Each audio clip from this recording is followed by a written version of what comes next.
فرماتے ہیں جب یہ ساری باتیں ہو گئی تو آسمان سے جبرائیل امین نازل ہوئے، فرمانے لگی اللہ کے رسول مجھے بھی 3 چیزیں پسند ہیں، عبادت گزار غریب مجھے پسند ہے، کثیر العیال تنگ دست مجھے پسند ہے۔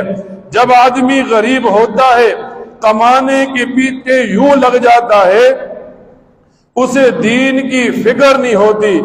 جس کے گھر میں کھانے والے زیادہ ہوتے ہیں پھر یہ آدمی دین کو نہیں دیکھتا، دنیا کمانے کے پیچھے لگ جاتا ہے۔ تو جبرائیل امین فرماتی ہیں مجھے تنگ دست عبادت گزار پسند ہے۔ اب گھر میں کھانے کے لیے کچھ نہیں، لیکن یہ نماز کے لیے چل پڑا، گھر میں کھانے کے لیے کچھ نہیں، لیکن یہ اللہ کی رضا کے لیے چل پڑا۔ جب آدمی اس نیج پر آتا ہے، جب آدمی غربت کی یہ دن دیکھتا ہے، پھر اس وقت آدمی کا ایمان اللہ کے سامنے آتا ہے، اللہ پر کتنا ایمان اس کا قوی ہے۔ پھر جبرائیل امین فرمانے لگے گمراہ کو راستہ دکھانا مجھے پسند ہے، چاہے وہ دنیا کے اعتبار سے ہو۔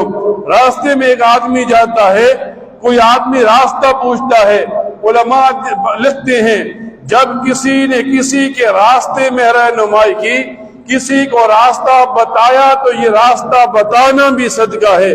فرماتے ہیں جبرائیل امین مجھے لوگوں کو راستہ بتانا دنیا کے اعتبار سے ہو یا دین کے اعتبار سے ہو یہ پسند ہے۔ فرماتے ہیں یہ باتیں ہو رہی تھی، اللہ تعالیٰ نے فرمایا مجھے